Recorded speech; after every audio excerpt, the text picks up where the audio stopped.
हाय friends आपको स्वागत करुच्ची study with Rinku Sahu channel ए क्लास रे आमे ओडिया ग्रामर रो कारक एवं विभक्ति विषय पढ़ा। आपन जदि ओडिया ग्रामर रो अन्य मध्य क्लास करा जायछि ताहा देखिबा पई चाहते ताले आम चैनल रो ओडिया ग्रामर प्लेलिस्ट को जाय देखि पारबे एवं प्रथम थर पर आम चैनल रे आछंती ताले चैनल को सब्सक्राइब करंतु ता सहित टेलीग्राम ग्रुप रे जॉइन नै ताले डिस्क्रिप्शन को जाय जॉइन मध्य होई पारबे एवं ओडिया ग्रामर रो आमे सीटीबीडी ओटीटी ओएसटीटी बा अन्य एग्जाम मानकर मध्य प्रीवियस ईयर क्वेश्चन को डिस्कशन करा जायछि ताहाको मध्य आपण आम चैनल रो प्लेलिस्ट को जाय देखि पारबे।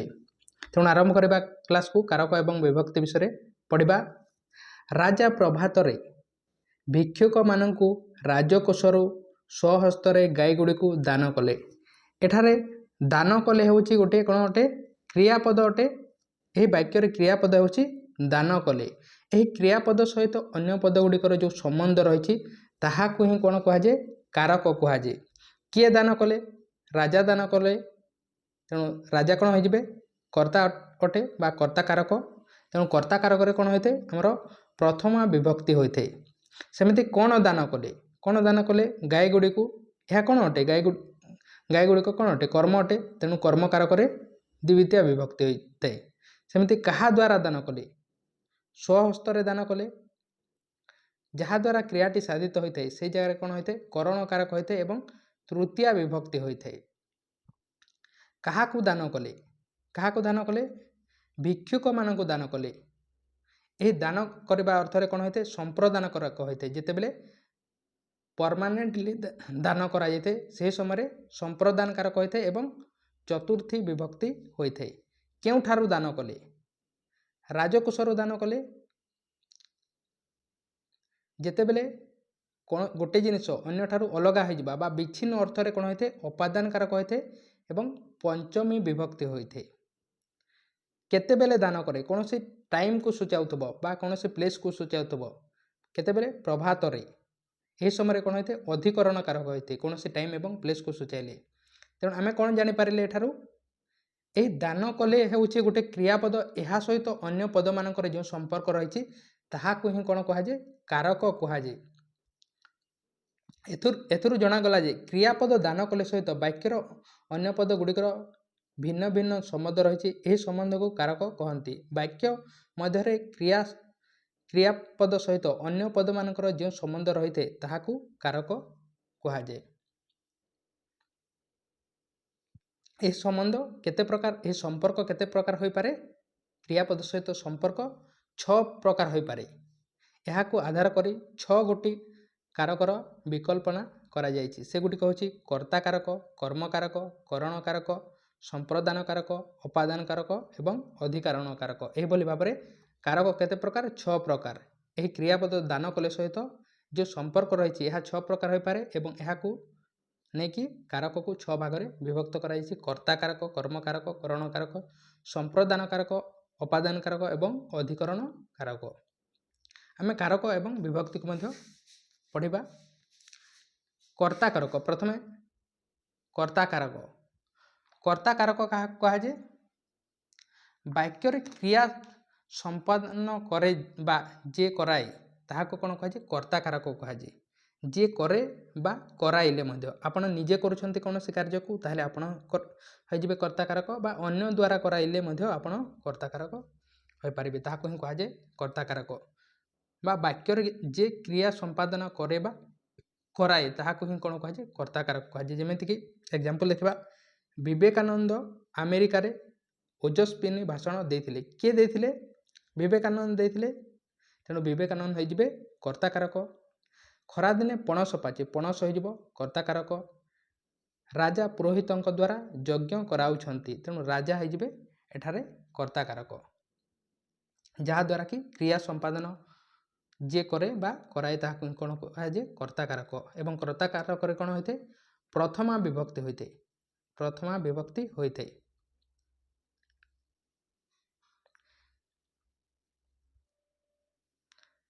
लक्ष्य कर जे प्रथम वाक्यर भाषण देवा सहित देवा क्रियाटी विवेकानंद द्वारा संपादित होइछि। द्वितीय वाक्य रे पाचिबा क्रिया पणस संबंध रे कहा जायछि एवं यज्ञ करैबा क्रियाटी राजा निजे न करी ପୁରୋହିତଙ୍କ ଦ୍ୱାରା କରାଉଛନ୍ତି। ଏହି ବାକ୍ୟ ତିନୋଟିରେ ଯଥାକ୍ରମେ ବିବେକାନନ୍ଦ, ପଡ଼ୋଶ, ରାଜା, କର୍ତ୍ତା, କାରକ ଅଟନ୍ତି। ତେଣୁ କ୍ରିୟା ଯେ ସମ୍ପାଦନ କରେ, କ୍ରିୟା ଯେ ସମ୍ପାଦନ କରେ, କରାଏ, ନିଜେ କରିଲେ ମଧ୍ୟ କର୍ତ୍ତା କାରକ, ଅନ୍ୟ ଦ୍ୱାରା କରାଇଲେ ଅଥବା ଯାହା ସମ୍ବନ୍ଧରେ କୌଣସି କ୍ରିୟା କୁହାଯାଏ ତାହା ହେଉଛି କର୍ତ୍ତା କାରକ।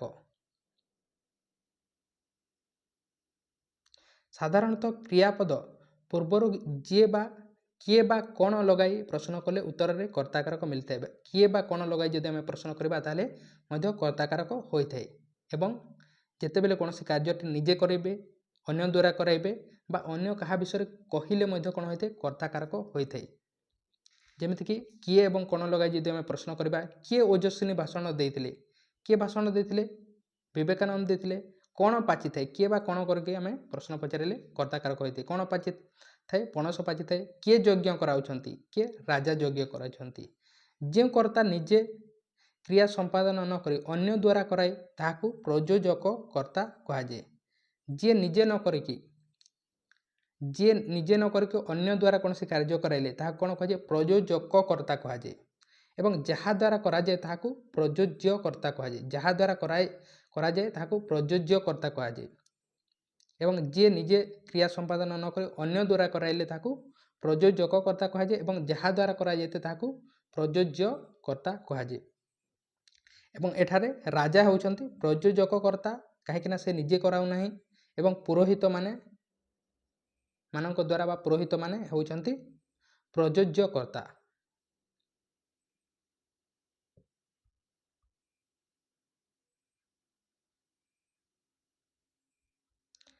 ଶାନ୍ତି ଶୃଙ୍ଖଳା ରକ୍ଷା କର, ମନ ଦେଇ ପାଠ ପଢ଼, ନିଷ୍ଠା ରଖ, କାର୍ଯ୍ୟ କର, ବାଟ ଦେଇ ଚାଲ।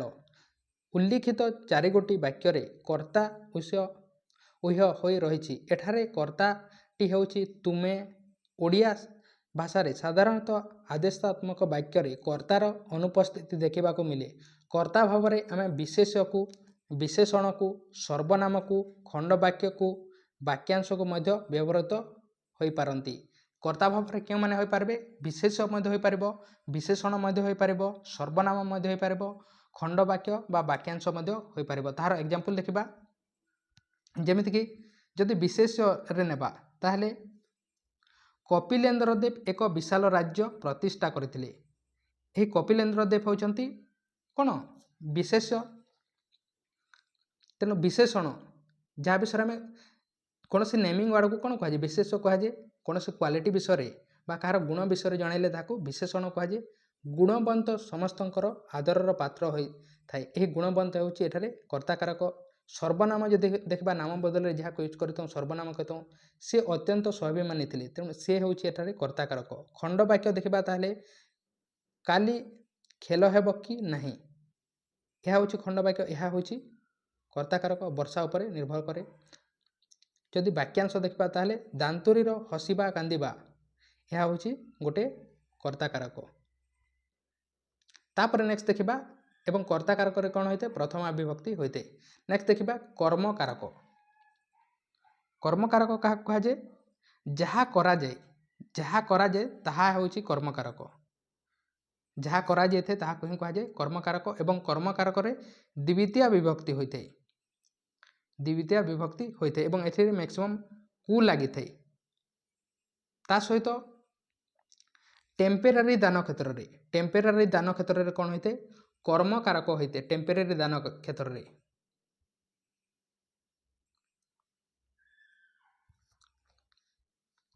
ମାର୍କୋନି ରେଡ଼ିଓ ଉଦ୍ଭାବନ କରିଥିଲେ। କ'ଣ ଉଦ୍ଭାବନ କରିଥିଲେ ମାର୍କୋନି, ରେଡ଼ିଓ ଉଦ୍ଭାବନ କରିଥିଲେ। ତେଣୁ ରେଡ଼ିଓ ହୋଇଯିବ କର୍ମକାରକ। ଲିମ୍ ଆର୍ମଷ୍ଟ୍ରଙ୍ଗ ଚନ୍ଦ୍ରକୁ ଯାଇଥିଲେ, ଚନ୍ଦ୍ରକୁ ହୋଇଯିବ ଏଠାରେ କର୍ମକାରକ। ଇଂରେଜମାନେ ଭାରତକୁ ଖଣ୍ଡ ଖଣ୍ଡ କରିଥିଲେ, ସମସ୍ତ ଜାଗାରେ ଦେଖନ୍ତୁ କୁ ଲାଗିଛି, ତେଣୁ ଏହା ହିଁ ହେଉଛି କର୍ମକାରକ।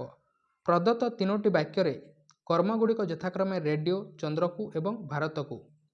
କ୍ରିୟାପଦ ସହିତ ଏହି ପଦମାନଙ୍କର ସମ୍ବନ୍ଧକୁ ଲକ୍ଷ୍ୟ କର। ଅର୍ଥାତ୍ କ'ଣ ଉଦ୍ଭାବନ କରିଥିଲେ, ରେଡ଼ିଓ। କେଉଁଠିକୁ ଯାଇଥିଲେ, ଚନ୍ଦ୍ରକୁ। କାହାକୁ ଖଣ୍ଡ ଖଣ୍ଡ କରିଥିଲେ, ଭାରତକୁ। ଏଠାରେ ରେଡ଼ିଓ, ଚନ୍ଦ୍ରକୁ ଓ ଭାରତକୁ କର୍ମକାରକ ଅଟନ୍ତି। अर्थात आमे जदि कहबा ताहले कर्तार क्रिया साधन रे जहाँ अभिलाषित ताहा कर्मकारक। कर्तार क्रिया साधन रे जहाँ अभिलाषित ताहा हेउची कर्मकारक। क्रिया पूर्वर कौन बा काहाकू बा केउठी को लगाई प्रश्न कले उत्तर रे आमे कर्मकारक मिली थाए। कोटा लगाई कि क्रिया पूर्वर आमे कौन लगाइबा बा केउठी को लगाइबा बा काहाकू लगाई कि जदि प्रश्न करबा ताहले कर्मकारक मिली थाए। जेमिति कि शिक्षक छात्र को पचारिले।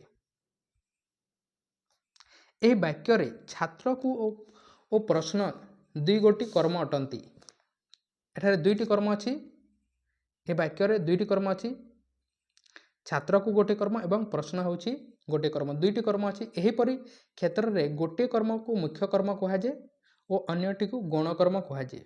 गोटे को कोन कहा जाय मुख्य कर्म एवं अन्यटी को गौण कर्म कहा जाय। एठारे छात्र के होउछि एठारे जदि हम देखिबा ताहले छात्र को एहा कोन अटे गौण कर्म अटे। छात्र को होउछि गौण कर्म एवं एही गौण कर्म को जदि हम काटी देबा ताहले किछि मीनिंगलेस हेबो नहीं। जेमिति देखंतु एही गौण कर्म को जदि मु काटी देबी ताहले शिक्षक प्रश्न पचारिले किछि मीनिंगलेस हो नहीं। किंतु जदि हम मुख्य कर्म को काटी देबा मुख्य कर्म को काटी देबा प्रश्न को ताहले शिक्षक छात्र को पचारिले कोन पचारिले ता विषय कोन से मीनिंगलेस हो जाउछि। तेणु ଏହା होउछि मुख्य कर्म। प्रश्न होउछि मुख्य कर्म एवं गौण कर्म होउछि छात्र को। क्रिया द्विकर्मक होइतिले जे कर्मटी अन्य कारक स्थान रे प्रयुक्त होइते ताहा गौण कर्म एवं बा अप्रधान अपरटी मुख्य बा प्रधान कर्म अटे।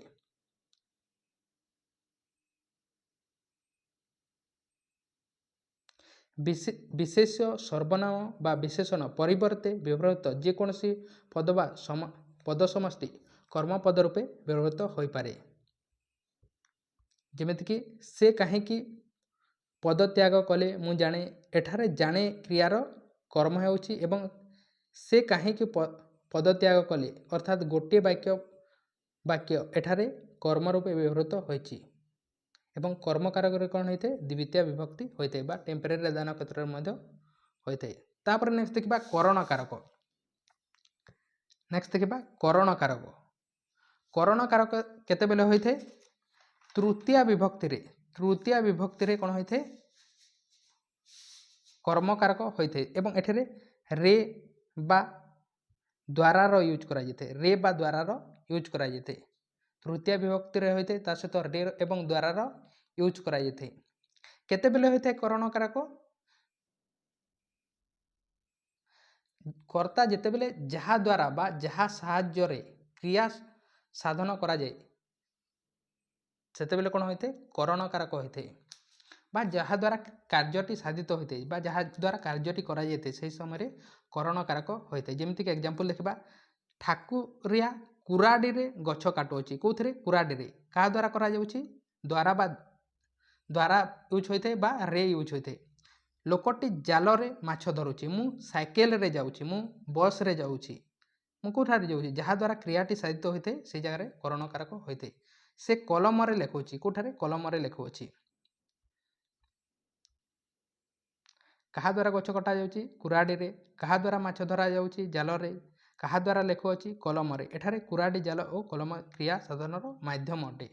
तेणु जदि आमे कहिबा ताहले जहा साहाय्य रे क्रिया साधित हुए जहा साहाय्य रे क्रिया साधित हुए बा क्रिया साधन रे जे प्रकृष्ट कार्यकारी ताहा हेउछि करण कारक हुए बा ताहाकू ही करण कारक कहा जाय। साधारणतः क्रियापद पूर्वर कहा द्वारा लगाई बा प्रश्न कले बा उत्तर रे करण कारक मिलिथे। कहा द्वारा जदि हम यूज करिके द्वारा बा रे यूज करथिले से समय रे करण कारक होइते एवं करण कारक रे तृतीय विभक्ति होइथे। नेक्स्ट देखिबा संप्रदान कारक। संप्रदान कारक केते बेले होइते दान क्षेत्र रे होइते जदि आमे कोनोसी जिनिस को परमानेंटली दान करिबा सेही समय कोन होइते संप्रदान कारक होइते एवं चतुर्थी विभक्ति होइते एवं संप्रदान कारक होइते। बा जदि आम कहबा ताहले जदि कौनसी वस्तु काहाकू संपूर्ण रूपे दान कले ताहाकू ही कौन कहुए संप्रदान कारक कहुए। एग्जांपल देखिबा राजा दरिद्र माननकू अन्नदान कले दरिद्र माननकू जो अन्नदान करिसंती ता फेरे आनिबे नाही परमानेंटली दान करिसंती तेनु एहा होइजबो संप्रदान कारक। गृहिणी भिकारी को भिक्षा देले भिकारी को यह परमानेंट दान भिकारी ठारू फेरे आनिबे नाही यह होछि संप्रदान कारक। राजा पुरोहित माननकू सुना मोहर दान मोहर देले जदि राजा देउछंती पुरोहित माननकू ताहले फेरे आनिबे नाही तेणु यह हो जाउछि संप्रदान कारक परमानेंटली दान। निम्नलिखित वाक्य गुड़ी करे दरिद्र माननकू भिकारी को और पुरोहित माननकू यथाक्रमे अन्न भिक्षा और सुनामोहर सम्यक रूपे दान करागला दत्त वस्तुर से माने संपूर्ण अधिकारी अटंती अर्थात संपूर्ण रूपे दान कर दिया जहाँ को कौन वस्तु सम्यक रूपे दान कराए ताहार संप्रदान कारक होते ही कौन कहुए संप्रदान कारक कहुए। दरिद्र माननकू भिकारी को पुरोहित माननकू कु एवं कुर मध्य यूज करा जायते कु एवं कुर मध्य यूज करा जायते जमीक धोबा को लुगा दियो दरजी को कना दियो कंथावाला को लुगा दियो यही तीनोटी वाक्य धोबा दरजी एवं कंथावाला को दि जाता वस्तुर से माने पूर्ण अधिकारी नुहंती एठारे कौन होते कर्मकारक यूज होते कहीं एठारे टेम्परेरी दान होती जोटी गृहीता दत्त वस्तुर पूर्ण अधिकारी होई न थांती सेठारे गृहीता ठारे संप्रदान कारक न होई सेठारे कर्मकारक होते टेम्परेरी दान क्षेत्र में कर्मकारक होते तेणु धोबा को दरजी को कंथावाला को संप्रदान कारक न होई कर्मकारक होते कहीं यह टेम्परेरी दान करा जाउछि। संप्रदान कारक चतुर्थी विभक्ति होते। तापर नेक्स्ट देखिबा अपादान कारक। अपादान कारक अपादान कारक केतेबेले होइथे विच्छिन्न अर्थरे अलगा होइजिबा अर्थरे विच्छिन्न अर्थरे कोन होइथे अपादान कारक होइथे। जदि आमे कहबा ताहले क्रिया द्वारा गोटे वस्तु अन्य वस्तु ठारो विच्छिन्न हेबा जणागले जो वस्तु ठारो विच्छिन्न हुए सेठारे अपादान कारक होइथे एवं अपादान कारक रे पंचमी विभक्ति होइथे अलगा हेबा क्षेत्र रे विच्छिन्न हेबा क्षेत्र रे अपादान कारक होइथे एवं अपादान कारक रे पंचमी विभक्ति होइथे। एग्जांपल देखिबा गछरु पत्र पड़िला रु लगी मध्य रु द्वारा मध्य आपण चिनि पारबे गछरु पत्र पड़िला कोठारु गछरु अलगा हो गला पत्रटी आकाशरु धूमकेतु छिंडीगला कोठारु आकाशरु पर्वतरु पत्थर खसिला एठारे रु लगुछि एवं ता सहित अलगा होउछि एही क्षेत्र में अपादान कारक होइते। प्रदत्त वाक्य गुड़ी करे गछरु पत्र आकाशरु धूमकेतु और पर्वतरु पत्थर विच्छिन्न होई अछि पड़िला छिंडिला खसिला क्रिया द्वारा विच्छिन्न होगा स्पष्ट होइछि। क्रिया द्वारा गोटे वस्तु अन्य वस्तु ठार विच्छिन्न होगा जणागले जो वस्तु ठार विच्छिन्न हुए ताहार अपादान कारक होइथे बा ताहाको ही अपादान कारक कहुए। क्रिया द्वारा गोटे वस्तु अन्य वस्तु ठार विच्छिन्न होगा जणागले जो वस्तु ठार विच्छिन्न हुए ताहार अपादान कारक होइथे। तेणु गछरु आकाशरु पर्वतरु पत्थर गुड़िकर अपादान कारक हेब तेणु यह कहुए अपादान कारक। नेक्स्ट देखिबा अधिकरण कारक। अधिकरण कारक केतेबेले होइथे सप्तमी विभक्ति रे होइथे अधिकरण कारक केतेबेले होइथे सप्तमी विभक्ति रे होइथे ता सहित जदि आमे कोनोसी टाइम विषय कोनोसी प्लेस विषय टाइम विषय प्लेस विषय बा कोनोसी सब्जेक्ट विषय कहले मध्य आमे अधिकरण कारक होइथे। सप्तमी विभक्ति रे कोनोसी टाइम को सूचाउथबो कोनोसी प्लेस को बा कोनोसी सब्जेक्ट को सूचाइले सही जगह रे कोन होइथे अधिकरण कारक होइथे। बा आमे एहा को जदि कहबा ताहले क्रिया जो स्थान रे बा जो समय रे हुए सेठारे अधिकरण कारक होइथे एवं सप्तमी विभक्ति होइथे। जदि एग्जांपल देखिबा ताहले गछरे पक्षीटी बसिछि को जगह रे गछरे कोनोसी प्लेस को सूचाउछि पूर्णमी रे पूर्णचंद्र देखा जाए पूर्णमी रे कौन से प्लेस को सूचाऊँ तेणु यह हूँ अधिकरण कारक। एठारे बसी क्रियार स्थान गछ और देखा जाए क्रियार समय बा काल पूर्णमी गोटे टाइम को सूचाऊँ बसी और देखा जाए क्रिया स्थान और काल सूचित हो क्रिया जो स्थान रे बा जो समय साधित हुए से ही समय ବା ସ୍ଥାନର ଅଧିକରଣ କାରକ ହୋଇଥାଏ ବା ସ୍ଥାନ ଏବଂ ସମୟକୁ ସୂଚାଇଲେ ଅଧିକରଣ କାରକ ହୋଇଥାଏ।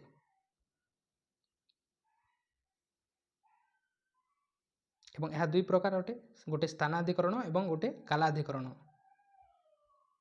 ତାପରେ ନେକ୍ସଟ ଦେଖିବା ବିଭକ୍ତି।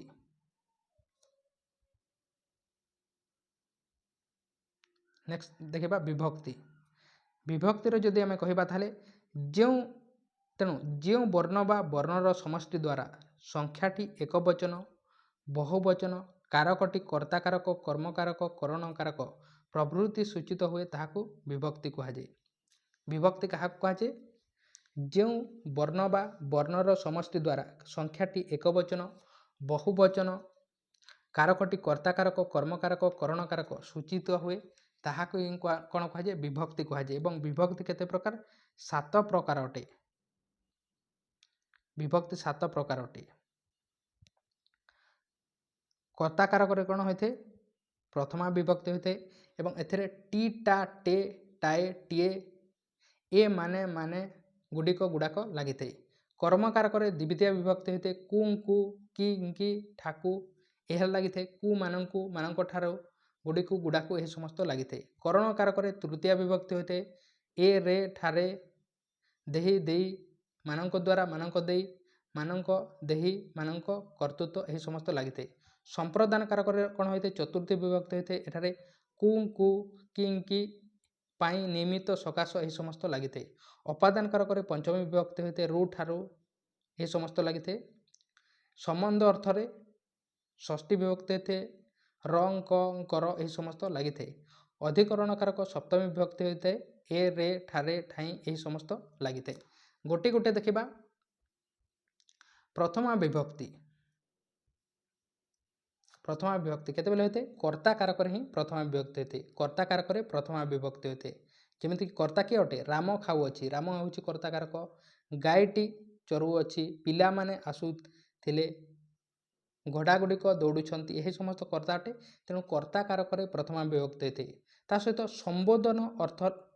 ସମ୍ବୋଧନରେ ପ୍ରଥମା ବିଭକ୍ତି ହୋଇଥାଏ। କେତେବେଳେ ହୋଇଥାଏ? ସମ୍ବୋଧନ, ଆମେ କାହାକୁ ଯଦି ସମ୍ବୋଧନ କରିବା, ପ୍ରଧାନେ ବସନ୍ତୁ, ବାଲକେ ବୋଲମାନ ଏହି ସମସ୍ତ ଯଦି ଆମେ ସମ୍ବୋଧନ କରିବା କାହାକୁ, ତାହେଲେ ସେହି ସମୟରେ ମଧ୍ୟ କର୍ତ୍ତା କାରକ ଏବଂ ପ୍ରଥମା ବିଭକ୍ତି ହୋଇଥାଏ। କ୍ରିୟାପଦ ନଥାଇ କେବଳ ପଦାର୍ଥ ବା ବ୍ୟକ୍ତିକୁ ନିର୍ଦ୍ଦେଶ କରିବା ପାଇଁ ପ୍ରଥମା ବିଭକ୍ତି ହୋଇଥାଏ। କୌଣସି ଆମେ ନିର୍ଦ୍ଦେଶ କରିବା ସମୟରେ ମଧ୍ୟ କ୍ରିୟାପଦ ନଥାଇ ମଧ୍ୟ ହୋଇଥାଏ ପ୍ରଥମା ବିଭକ୍ତି। କେତେକ ଅବ୍ୟୟ ଯୋଗରେ ପ୍ରଥମା ବିଭକ୍ତି ହୋଇଥାଏ, କିଛି ଅବ୍ୟୟ ଯୋଗରେ ମଧ୍ୟ ପ୍ରଥମା ବିଭକ୍ତି। ଆମ ଗ୍ରାମର ରମା ବୋଲି ଝିଅଟିଏ ଅଛି। କର୍ମ ବାଚ୍ୟରେ ବାକ୍ୟର କର୍ମର ପ୍ରଥମା ବିଭକ୍ତି ହୋଇଥାଏ। ସୀତା ଦ୍ୱାରା ପ୍ରବନ୍ଧଟି ପାଠ କରାଗଲା। ସଂଖ୍ୟାବାଚକ ଶବ୍ଦ ଯୋଗରେ ପ୍ରଥମା ବିଭକ୍ତି ହୋଇଥାଏ। ସଂଖ୍ୟାବାଚକରେ ମଧ୍ୟ ପ୍ରଥମା ବିଭକ୍ତି ହୋଇଥାଏ। କ୍ରିକେଟ ଖେଳରେ ଗୋଟିଏ ଦଳରେ 11ଟି ଖେଳାଳି ଥାନ୍ତି। ଏହି ସଂଖ୍ୟାବାଚକରେ ମଧ୍ୟ ପ୍ରଥମା ବିଭକ୍ତି ହୋଇଥାଏ। ତାପରେ ନେକ୍ସଟ ଦେଖିବା ଦ୍ୱିତୀୟା ବିଭକ୍ତି। ଦ୍ୱିତୀୟା ବିଭକ୍ତି କେତେବେଳେ ହୋଇଥାଏ? କର୍ମବାଚ୍ୟରେ ବା କର୍ମକାରକରେ ଦ୍ୱିତୀୟ ବିଭକ୍ତି ହୋଇଥାଏ। ପିଲାମାନେ ବିଦ୍ୟାଳୟକୁ ଯାଉଛନ୍ତି, କେଉଁ ଜାଗାକୁ? ବିଦ୍ୟାଳୟକୁ। କର୍ମକାରକରେ ଦ୍ୱିତୀୟ ବିଭକ୍ତି ହୋଇଥାଏ। ଧିକ୍ ଯୋଗେ ଦ୍ୱିତୀୟ ବିଭକ୍ତି ହୋଇଥାଏ। ଧିକ୍ ପଦ ଯୋଗେ ମଧ୍ୟ ଦ୍ୱିତୀୟ ବିଭକ୍ତି ହୋଇଥାଏ। ଦେଶଦ୍ରୋହୀକୁ ଧିକ୍ ଏହି ଜାଗାରେ ଦ୍ୱିତୀୟ ବିଭକ୍ତି ହୋଇଥାଏ। ଅତ୍ୟନ୍ତ ସଂଯୋଗ ବା ବ୍ୟକ୍ତି ଅର୍ଥରେ ମାର୍ଗ ବା କାଲବାଚକ ଶବ୍ଦର ଦ୍ୱିତୀୟ ବିଭକ୍ତି ହୋଇଥାଏ। ଯେମିତିକି କୃଷ୍ଣ 4 ଦିନକୁ କଣ୍ଠ କରି ମଥୁରା ଗଲେ, ଏଠାରେ ମଧ୍ୟ ଅତ୍ୟନ୍ତ ସଂଯୋଗ ବା ବ୍ୟକ୍ତି ଅର୍ଥରେ ମଧ୍ୟ ଦ୍ୱିତୀୟ ବିଭକ୍ତି ହୋଇଥାଏ। ନିକଟାର୍ଥକ ଓ ଦୂରାର୍ଥକ ଶବ୍ଦ ଯୋଗରେ ଦ୍ୱିତୀୟ ବିଭକ୍ତି ହୋଇଥାଏ। ଯେମିତିକି କଟକକୁ, ଭୁବନେଶ୍ୱରକୁ 30 କିଲୋମିଟର ଏହି ସମସ୍ତ ନିକଟାର୍ଥ ବା ଦୂରାର୍ଥରେ ମଧ୍ୟ ହୋଇଥାଏ। ଅନୁସାରେ ଏହି ଅର୍ଥରେ ବୁଝାଇବା ପାଇଁ ଦ୍ୱିତୀୟ ବିଭକ୍ତି ହୋଇଥାଏ। ତା କର୍ମକୁ ଏପରି ଫଳିଲା। ବିପ୍ସା ବା ଦ୍ୱିରୁକ୍ତି ବୁଝାଉଥିବା ପାଇଁ ଦ୍ୱିତୀୟ ବିଭକ୍ତି ହୋଇଥାଏ। ବିପ୍ସାର୍ଥ ଅର୍ଥରେ ବା ଲାଗିଥିବ, ଦିନକୁ ଦିନ, ମାସକୁ ମାସ, ବର୍ଷକୁ ବର୍ଷ, ଘରକୁ ଘର ଏହି ଜାଗାରେ ମଧ୍ୟ ଦ୍ୱିତୀୟ ବିଭକ୍ତି ହୋଇଥାଏ। କର୍ମବାଚ୍ୟ ବା ଭାବବାଚ୍ୟରେ କର୍ତ୍ତାର ଦ୍ୱିତୀୟ ବିଭକ୍ତି ହୋଇଥାଏ। ତୁମକୁ ଆଜି ଘରକୁ ଯିବାକୁ ହେବ କର୍ମବାଚ୍ୟ, ରାମକୁ ଖେଳି ଆସେ ଭାବବାଚ୍ୟ। ଏହି ଜାଗାରେ ମଧ୍ୟ ଦ୍ୱିତୀୟା ବିଭକ୍ତି ହୋଇଥାଏ। ମୂଳ ଅର୍ଥରେ ମଧ୍ୟ ଦ୍ୱିତୀୟା ବିଭକ୍ତି ହୋଇଥାଏ। ଟଙ୍କାକୁ ଖଣ୍ଡେ ପାନ, ଧାନ ବସ୍ତାକୁ 1000 ଟଙ୍କା, ଏହି ଜାଗାରେ ମଧ୍ୟ ଦ୍ୱିତୀୟା ବିଭକ୍ତି ହୋଇଥାଏ। ଉପଯୁକ୍ତ ବା ତୁଳନା ଅର୍ଥରେ ଦ୍ୱିତୀୟା ବିଭକ୍ତି ହୋଇଥାଏ। ଯାହାକୁ ଯିଏ ବିରିକି ଚାଉଳ ତିନ୍ତେଇ ଦିଅ, ଅର୍ଥାତ୍ ଉପଯୁକ୍ତ ବା ତୁଳନା ଅର୍ଥରେ ମଧ୍ୟ ଦ୍ୱିତୀୟା ବିଭକ୍ତି ହୋଇଥାଏ। ତୃତୀୟା ବିଭକ୍ତି କେତେବେଳେ ହୋଇଥାଏ? କରଣ କାରକରେ ତୃତୀୟା ବିଭକ୍ତି ହୋଇଥାଏ, ଯାହାଦ୍ୱାରା କ୍ରିୟାଟି ସାଧିତ ହୋଇଥାଏ। ସାମନ୍ତ ଚନ୍ଦ୍ରଶେଖର କାଠିରେ ପାହାଡ଼ର ଉଚ୍ଚତା ମାପୁଥିଲେ। କେଉଁଠାରେ? କାଠିରେ, ଯାହାଦ୍ୱାରା କ୍ରିୟାଟି ସାଧିତ ହୋଇଥାଏ, କରଣ କାରକ ହୋଇଥାଏ ଏବଂ ତୃତୀୟା ବିଭକ୍ତି ହୋଇଥାଏ। କ୍ରିୟା ବିଶେଷଣରେ ତୃତୀୟା ବିଭକ୍ତି ହୋଇଥାଏ। ପବନ ଧୀରେ ବହୁଛି, ଏହା କ'ଣ ଅଟେ? ଗୋଟେ ବିଶେଷଣ, କ୍ରିୟା ବିଶେଷଣ। ଯଦି କ୍ରିୟା ବିଶେଷଣ ଥିବ ତାହାରେ ମଧ୍ୟ ତୃତୀୟା ବିଭକ୍ତି ହୋଇଥାଏ। ମୂଲ୍ୟ ଅର୍ଥରେ ତୃତୀୟା ବିଭକ୍ତି ହୋଇଥାଏ। 10 ଟଙ୍କାରେ କଡ଼ାଏ, ଗୋଟିଏ ନଡ଼ିଆ, ଏହି ଜାଗାରେ ମଧ୍ୟ ତୃତୀୟା ବିଭକ୍ତି ହୋଇଥାଏ। ବେଣୀ ଉଣା ହୀନ, ସାନ ବଡ଼ ପ୍ରଭୃତି ଶବ୍ଦ ପ୍ରୟୋଗରେ ତୃତୀୟା ବିଭକ୍ତି ହୋଇଥାଏ। ଯେମିତିକି ଶ୍ୟାମ ବନ୍ଧୁ ଧନରେ ବଡ଼, ସେ କର୍ମରେ ହୀନ, ହରି ମୋ ଠାରୁ ବୟସରେ ଉଣା, ଗୋପାଳ ଉଚ୍ଚରେ ସାନ। ନାମ, ଗୋତ୍ର, ଜାତି, ବର୍ଣ୍ଣ, ସ୍ୱଭାବ ପ୍ରଭୃତି ଆଦି ଶବ୍ଦ ଯୋଗରେ ତୃତୀୟା ବିଭକ୍ତି ହୋଇଥାଏ। ଯେମିତିକି ଏକ୍ଜାମ୍ପଲ୍, ବିରାଟଙ୍କ ନାଁରେ କାର୍ଯ୍ୟକାରୀ ଚାଲୁଥିଲା, ସୀତା ସ୍ୱଭାବରେ ସରଳ, ସେ ଜାତିରେ, ସେ ବର୍ଣ୍ଣରେ କଲା, ନିମ୍ନ ପ୍ରକୃତିରେ ପିତା, ସେ ଗୋତ୍ରରେ କାଶ୍ୟପ, ଏହି ସମସ୍ତରେ ମଧ୍ୟ ତୃତୀୟା ବିଭକ୍ତି ହୋଇଥାଏ। ଅଙ୍ଗ ବିକାରରେ ତୃତୀୟା ବିଭକ୍ତି ହୋଇଥାଏ। ଅଙ୍ଗ ବିକାରରେ ଗୋପାଳ ପାଦରେ ଖଞ୍ଜ, ହରି ହାତରେ କେମ୍ପା। କ୍ରିୟା ସମାପ୍ତି ବା ଫଳପ୍ରାପ୍ତି ବୁଝାଇଲେ କାଲ ଓ ମାର୍ଗ ବାଚକ ଶବ୍ଦରେ ତୃତୀୟା ବିଭକ୍ତି ହୋଇଥାଏ। ଯେମିତିକି 2 ବର୍ଷରେ ପୋଲ କାମ ସରିଲା। କରଣ ବା ହେତୁ ଅର୍ଥରେ ତୃତୀୟା ବିଭକ୍ତି ହୋଇଥାଏ। ମୁନି ଅଭିଶାପରେ ହେତୁ ଅର୍ଥରେ ମଧ୍ୟ ତୃତୀୟା ବିଭକ୍ତି ହୋଇଥାଏ। ସେ ରୋଗରେ। ପ୍ରୟୋଜନାର୍ଥକ ବା ବାରଣାର୍ଥକ ପଦ ଯୋଗେ ତୃତୀୟା ବିଭକ୍ତି ହୋଇଥାଏ। ଚରିତ୍ର ନଥିଲେ ଗୁଣରେ କି ପ୍ରୟୋଗ, ଶାନ୍ତି ନଥିଲେ ଜୀବନରେ କି ଲାଭ, ବୁଦ୍ଧି ନଥିଲେ ବିଦ୍ୟାରେ କି ଫଳ, ଏଠାରେ ମଧ୍ୟ ତୃତୀୟା ବିଭକ୍ତି ହୋଇଥାଏ। ନେକ୍ସଟ ଦେଖିବା ଚତୁର୍ଥୀ ବିଭକ୍ତି। ଆପଣ ଏବେ ପର୍ଯ୍ୟନ୍ତ ଯଦି ଲାଇକ୍ କରିନାହାନ୍ତି ତାହେଲେ ଲାଇକ୍ କରନ୍ତୁ ଏବଂ ଚ୍ୟାନେଲକୁ ସବସ୍କ୍ରାଇବ୍ କରିନାହାନ୍ତି ତାହେଲେ ମଧ୍ୟ ଆପଣ ସବସ୍କ୍ରାଇବ୍ କରନ୍ତୁ। ନେକ୍ସଟ ଦେଖିବା ଚତୁର୍ଥୀ ବିଭକ୍ତି। ସମ୍ପ୍ରଦାନ କାରକରେ ଚତୁର୍ଥୀ ବିଭକ୍ତି ହୋଇଥାଏ। ସମ୍ପ୍ରଦାନ କାରକରେ ମଧ୍ୟ ଚତୁର୍ଥୀ ବିଭକ୍ତି ହୋଇଥାଏ। ମାନ୍ୟବର ରାଜ୍ୟପାଳ ଭିନ୍ନକ୍ଷମଙ୍କୁ ଗାଡ଼ି ଦାନ କଲେ। କାହାକୁ ଦାନ କଲେ? ଭିନ୍ନକ୍ଷମଙ୍କୁ। ଏହା ପରମାନେଣ୍ଟ ଦାନ କ୍ଷେତ୍ରରେ ହୋଇଥାଏ, ସମ୍ପ୍ରଦାନ କାରକ, ଏବଂ ଏହି ସମୟରେ ଚତୁର୍ଥୀ ବିଭକ୍ତି ହୋଇଥାଏ। ନିବାରଣ ଅର୍ଥରେ ଚତୁର୍ଥୀ ବିଭକ୍ତି ହୋଇଥାଏ। ଡାକ୍ତର ରୋଗୀକୁ ଔଷଧ ଦେଲେ। ମାଆକୁ ଧୂଆଁ ଦିଅ,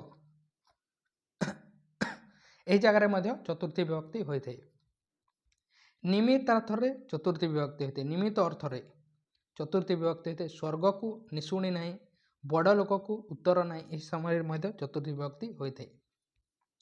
ପଞ୍ଚମୀ ବିଭକ୍ତି କେତେବେଳେ ହୋଇଥାଏ? ଅପାଦାନ କାରକରେ ପଞ୍ଚମୀ ବିଭକ୍ତି ହୋଇଥାଏ। କେତେବେଳେ ହୋଇଥାଏ? ଅପାଦାନ କାରକରେ। ଯେମିତିକି ବିଚ୍ଛିନ୍ନ ଅର୍ଥରେ ଅପାଦାନ କାରକ କେତେ ହୋଇଥାଏ? ଅଲଗା ହେବା କ୍ଷେତ୍ରରେ, ଗଛରୁ ପତ୍ର ପଡ଼ିଲା। ହେତୁ ବା କାରଣ ବୁଝାଇଲେ ପଞ୍ଚମୀ ବିଭକ୍ତି ହୋଇଥାଏ। ହେତୁ ବା କାରଣ ବୁଝାଇଲେ। ନିଜ ଦୋଷରୁ ପ୍ରାଣୀ କଷ୍ଟ ପାଏ, ବ୍ୟବହାରରୁ ବିଦ୍ୟା ଜଣାଯାଏ, ଏହି ଜାଗାରେ ମଧ୍ୟ ପଞ୍ଚମୀ ବିଭକ୍ତି ହୋଇଥାଏ। ଭିନ୍ନ ବା ଅଲଗା ବୁଝାଇଲେ ପଞ୍ଚମୀ ବିଭକ୍ତି ହୋଇଥାଏ। କଥାରୁ କାମ ଅଲଗା ହେଲେ ଗଲା। ତୁଳନାତ୍ମକ ଭାବେ ଉତ୍କର୍ଷ ବା ଅପକର୍ଷ ବୁଝାଇଲେ ପଞ୍ଚମୀ ବିଭକ୍ତି ହୋଇଥାଏ। ସିଂହ ହାତୀଠାରୁ ବେଶୀ ବଳବାନ, ହୀରା ସୁନାଠାରୁ ମୂଲ୍ୟବାନ।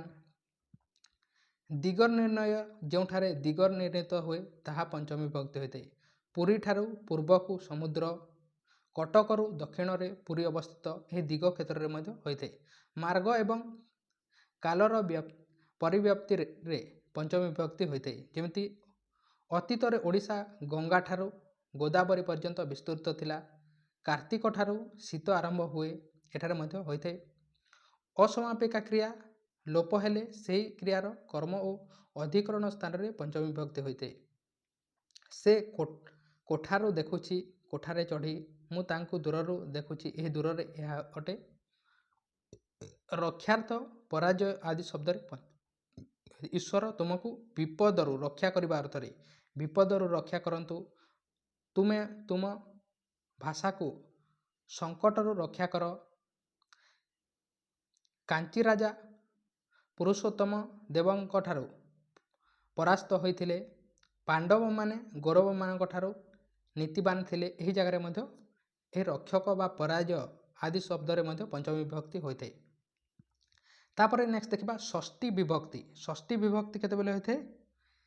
କ୍ରିୟା ସହିତ ଏହି ବିଭକ୍ତିର କୌଣସି ସମ୍ବନ୍ଧ ନଥାଏ। କ୍ରିୟା ସହିତ ଏହି ଷଷ୍ଠୀ ବିଭକ୍ତିର କୌଣସି ସମ୍ବନ୍ଧ ନଥାଏ। ତେଣୁ ବିଭକ୍ତି ସେଥିପାଇଁ 7 ପ୍ରକାର ଏବଂ କାରକ 6 ପ୍ରକାର, କାହିଁକିନା ଏହାର ସମ୍ବନ୍ଧ ନଥାଏ ଷଷ୍ଠୀ ବିଭକ୍ତିର। ସେଥିପାଇଁ ବିଭକ୍ତି 7 ପ୍ରକାର ଏବଂ କାରକ 6 ପ୍ରକାର ଅଟେ। କ୍ରିୟା ସହିତ ଏହି ବିଭକ୍ତିର କୌଣସି ସମ୍ବନ୍ଧ ନଥାଏ, ତେଣୁ ଏହାକୁ କାରକର ଅନ୍ତର୍ଭୁକ୍ତ କରାଯାଏ ନାହିଁ। ଏହା ସମ୍ବନ୍ଧ ପଦ ଭାବରେ ପରିଚିତ ବା ସମ୍ବନ୍ଧ ଅର୍ଥରେ ଷଷ୍ଠୀ ବିଭକ୍ତି ହୋଇଥାଏ। ଯେମିତିକି ର ଲାଗିଥାଏ, ମ୍ୟାକ୍ସିମମ୍ ଦେଖିଥିବେ ଆପଣ ର ଲାଗିଥାଏ। ନଦୀର ଜଳ, ହରିର ବହି, ଦେଶର ରାଜା ଏହି କ୍ଷେତ୍ରରେ ଷଷ୍ଠୀ ବିଭକ୍ତି ହୋଇଥାଏ। ସମ୍ବନ୍ଧ ବିଭିନ୍ନ ପ୍ରକାରର ହୋଇପାରେ, ଯଥା କାରକ ସମ୍ବନ୍ଧ, ସେବ୍ୟ ସେବକ ସମ୍ବନ୍ଧ, ଜନ୍ୟଜନକ ସମ୍ବନ୍ଧ, ଆଧେୟ ସମ୍ବନ୍ଧ, କାର୍ଯ୍ୟକାରଣ ସମ୍ବନ୍ଧ, ବିଶେଷଣ ସମ୍ବନ୍ଧ, ବ୍ୟାପ୍ତି ସମ୍ବନ୍ଧ ଏହିଭଳି ମଧ୍ୟ ସମ୍ବନ୍ଧ ହୋଇପାରେ।